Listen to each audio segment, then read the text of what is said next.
दुनिया की सबसे बड़ी आबादी वाला देश चीन अपनी सांसें थाम चुका है। सड़कों पर आवाजाही रोक दी गई है, चौक चौराहे सड़कें पूरी तरह से खाली करा दी गई हैं, आसमान में उड़ने वाले जहाजों का रास्ता भी डाइवर्ट कर दिया गया है। देश भर में चल रही एआई कंपनियों का सर्वर ठप कर दिया गया है। सड़कों पर चीन की सबसे एलीट फोर्स उतर आई है। सर्विलांस कैमरे और हाईली एडवांस टेक्नोलॉजी वाला एआई सिस्टम इंस्टॉल कर दिया गया है। क्यों? ताकि कहीं भी कोई अस्वाभाविक एक्टिविटी हो तो उसे तुरंत पकड़ लिया जाए। ये सब हो क्यों रहा है?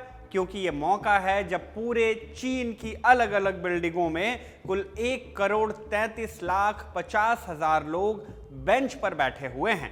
कुछ ही वक्त पहले इनके माँ बाप ने गुलदस्ता देकर इन्हें बिल्डिंग के कमरों में भेजा है और बाहर थोड़ी चिंता के साथ इनका इंतजार कर रहे हैं, क्योंकि ये 1.25 करोड़ से ज्यादा की आबादी चीन की सबसे बड़ी और सबसे मुश्किल परीक्षा देने बैठी हुई है। यूनिवर्सिटी में एडमिशन के लिए होने वाला एंट्रेंस एग्जाम यानी गाओ काओ, एक परीक्षा एक ही दिन और एक साथ 1,33,50,000 बच्चे सब एक साथ देते हैं।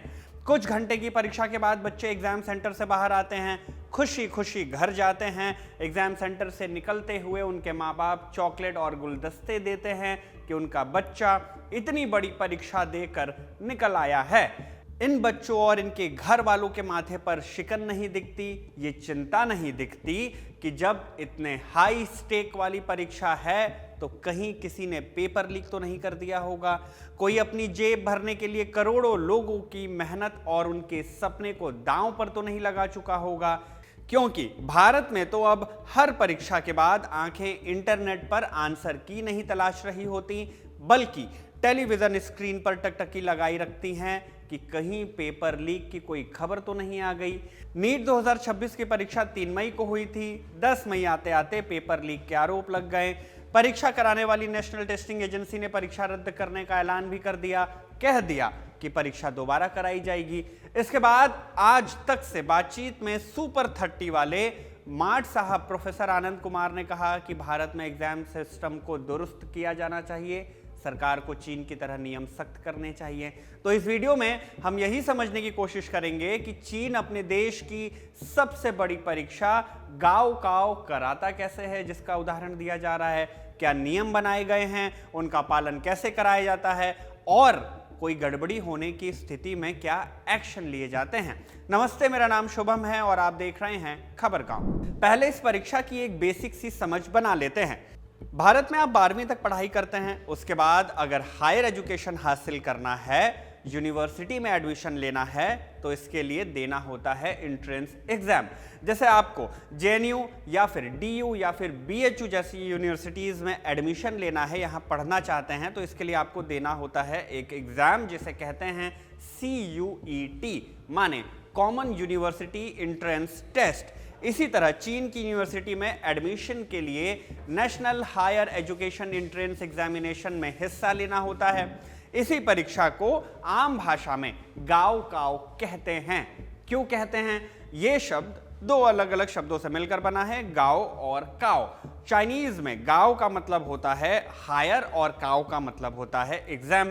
तो इस तरह गाओ काओ का शाब्दिक अर्थ बनता है हायर एग्जाम। बीते बरस यानी साल 2025 में जब ये परीक्षा हुई तो 1,33,50,000 स्टूडेंट्स ने इसमें हिस्सा लिया था। हैरान नहीं होना है कि अरे दद्दा, इतने बच्चे आए कहां से, क्योंकि 2024 के मुकाबले कम ही हैं। 2020 से डेटा देखिए, फिर समझ में आ जाएगा कि स्टूडेंट्स के पार्टिसिपेशन के लिहाज से ये कितनी बड़ी परीक्षा है। साल 2020 में 1,71,000, 2021 में 1,78,000, 2022 में 1,19,30,000, 2023 में 1,29,10,000 और 2024 में 1,34,20,000 स्टूडेंट्स गाँव काओ में बैठे थे। अब समझिए कि इतनी बड़ी परीक्षा के लिए सिक्योरिटी किस लेवल की होती है। परीक्षा के दिन वाली सुरक्षा और निगरानी पर बाद में आएंगे। पहले ये देखिए कि क्वेश्चन पेपर किस कदर तैयार होता है और उसकी निगहबानी होती कैसे है, क्योंकि भारत में यही क्वेश्चन पेपर लीक हो जाता है और एक झटके में 22 लाख बच्चों पर पहाड़ टूट जाता है। साउथ चाइना मॉर्निंग पोस्ट की रिपोर्ट बताती है कि क्वेश्चन पेपर तैयार करने से लेकर एग्जाम सेंटर तक पहुंचाने की प्रक्रिया एक ऑपरेशन की तरह पूरी की जाती है। टेस्ट से करीब 3 महीने पहले सेकेंडरी स्कूलों और यूनिवर्सिटीज से कुछ सीनियर टीचर्स को टेस्ट पेपर डिजाइन करने के लिए चुना जाता है। इन टीचर्स को चीन की राजधानी में यानी बीजिंग ले जाया जाता है। बीजिंग के बाहरी इलाकों या सुनसान हिस्सों में सबको एक जगह इकट्ठा करके रखा जाता है। सेलेक्टेड टीचर्स को मिलिट्री स्पेस या फिर एक जेल कैंपस में ठहरने का बंदोबस्त कराया जाता है। यही उन्हें ट्रेन किया जाता है कि क्वेश्चन पेपर की सीक्रेसी मेंटेन कैसे करनी है। इस दौरान सेलेक्टेड टीचर्स सिर्फ लैंडलाइन टेलीफोन का इस्तेमाल करके अपने परिवार से बात कर सकते हैं। जहां ये टीचर्स रुकते हैं वहां इंटरनेट का एक्सेस भी नहीं होता। यहीं पर सवाल सेट किए जाते हैं और फिर क्वेश्चन पेपर्स छपने के लिए भेज दिए जाते हैं। उसके बाद टेस्ट पेपर छपने के लिए भेज दिया जाता है और ये टीचर्स जाते कहां हैं? इन्हें छुट्टी मिलती है गांव एग्जाम हो जाने के बाद। यानी संभावना भी न रहे कि परीक्षा से पहले क्वेश्चन पेपर बनाने वाला टीचर ही पेपर लीक करा दे, यानी बाहर निकल आए, या फिर कुछ सवाल ही लीक करा दे, जैसे गेस्ट पेपर बना दे। क्वेश्चन सेट हो जाने के बाद टेस्ट पेपर शिक्षा मंत्रालय और national administration of state secrets protection दोनों की निगरानी में प्रिंट किए जाते हैं। साउथ चाइना मॉर्निंग पोस्ट की रिपोर्ट के मुताबिक क्वेश्चन पेपर प्रिंट वर्कशॉप पूरी तरह से सर्विलांस में होता है। हर तरफ कैमरे, 24 घंटे सिक्योरिटी गार्ड्स की तैनाती, प्रिंट वर्कर्स को अलग अलग जगहों पर रहना होता है। टेस्ट पेपर छप जाने के बाद उसे खास स्टोर हाउस में रखा जाता है। वहां भी इसी लेवल की सिक्योरिटी होती है। एग्जाम की तारीख आने पर पेपर एग्जाम सेंटर्स तक पहुंचाया जाता है। कैसे? बख्तरबंद गाड़ियों में। इन गाड़ियों की सुरक्षा चीन में बैंक की गाड़ियां जो कैश लेकर जाती हैं उनसे भी ज्यादा होती है। गाड़ियों में जीपीएस सिस्टम लगा होता है। 2025 में चीन ने टेस्ट पेपर ले जा रही गाड़ियों के साथ स्वॉट टीम भी ड्यूटी पर लगा दी थी। हर एग्जाम सेंटर पर कम से कम 8 पुलिस वाले तैनात किए गए थे ताकि जब पेपर हैंडओवर किया जाए तो सुरक्षा पुख्ता रहे। अब एग्जाम सेंटर का नजारा भी देखिए। समझिए कि परीक्षा वाले दिन एग्जाम सेंटर्स का माहौल होता कैसा है। रोबोट फिल्म याद कीजिए, रजनीकांत और ऐश्वर्या राय वाली। ऐश्वर्या जब परीक्षा दे रही होती है तो पहले चिट्टी उसे कॉल के जरिए चीटिंग कराता है। पकड़े जाने पर वो एग्जाम हॉल के ऊपर चढ़ जाता है और आंख से लेजर टाइप सिग्नल भेजकर चीटिंग कराने लगता है। मान लीजिए कि असल में कोई इसी तरह की चीटिंग कराने की कोशिश करे तो इससे निपटने के लिए चीन में एग्जाम सेंटर के 500 मीटर ऊपर ड्रोन मंडराते हैं ताकि किसी भी तरह के रेडियो सिग्नल से भी परीक्षा में चीटिंग ना हो सके। परीक्षा देने वाले स्टूडेंट्स के वेरिफिकेशन के लिए फिंगरप्रिंट और फेस रिकॉग्निशन सिस्टम तो होता ही है। यह सुविधा तो एकदम बेसिक है चीन की व्यवस्था में खासकर। द गार्डियन की रिपोर्ट बताती है कि गांव की परीक्षा वाले चीन की एआई कंपनियों पर भी सख्ती बरती गई। कई बड़ी एआई कंपनियों ने अपनी कुछ सुविधाएं एग्जाम के दौरान बंद कर दी थी, जैसे किसी सवाल का जवाब पूछने पर एआई जवाब नहीं दे रहा था। गार्डियन की रिपोर्ट से यह भी पता चलता है कि चीन के एक यूजर ने टिकटॉक की पेरेंट कंपनी बाइट डांस के मालिकाना हक वाले डाओ बाओ से एग्जाम में आए एक सवाल का जवाब पूछा, जिस पर ऐप ने जवाब दिया कि कॉलेज एंट्रेंस एग्जाम के दौरान जरूरी शर्तों के हिसाब से सवाल जवाब वाली सर्विस सस्पेंड कर दी गई है। एक और स्क्रीनशॉट से पता चला कि डीप सीक यूजर्स को बता रहा था कि उनकी सर्विस कुछ घंटों के दौरान उपलब्ध नहीं थी ताकि कॉलेज एंट्रेंस एग्जाम में फेयरनेस बनी रहे। ब्लूमबर्ग की रिपोर्ट के मुताबिक टेक कंपनी टेंसेंट के मालिकाना हक वाले युआन बाओ, अलीबाबा के क्वीन और मूनशॉट के कीमी ने भी एग्जाम के समय अपने पिक्चर रिकॉग्निशन फंक्शन बंद कर दिए थे। गांव की परीक्षा में कहीं किसी तरह की गड़बड़ी ना हो, पेपर लीक ना हो, इसके लिए सिर्फ चीन का शिक्षा मंत्रालय ही हुज्जत नहीं कर रहा होता, बल्कि इसमें एजुकेशन, पब्लिक सिक्योरिटी और national security ministry, state internet information office, national administration for the protection of state secrets, supreme people's court और पुलिस विभाग भी शामिल होते हैं।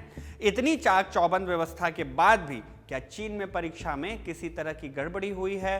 2022 में चीन में सोशल मीडिया साइट्स पर पेपर लीक के आरोप लगे। लोगों को शक था कि गाओकाओ का पेपर लीक हो गया, क्योंकि दावा किया जा रहा था कि क्वेश्चन पेपर परीक्षा से पहले इंटरनेट पर अपलोड कर दिया गया था। ग्लोबल टाइम्स की 8 जून 2022 की रिपोर्ट बताती है कि आरोप लगने के ठीक बाद नेशनल एजुकेशन एग्जामिनेशन अथॉरिटी ने पब्लिक सिक्योरिटी डिपार्टमेंट को रिपोर्ट दी और मामले की तुरंत जांच करने की बात कही। जांच के बाद चीन के शिक्षा मंत्रालय ने बयान दिया, जिसे ग्लोबल टाइम्स ने अपनी रिपोर्ट में छापा है। मंत्रालय के मुताबिक ऑनलाइन सर्कुलेट हो रहे कथित लीक पेपर असल में एग्जाम से पहले अपलोड नहीं किए गए थे।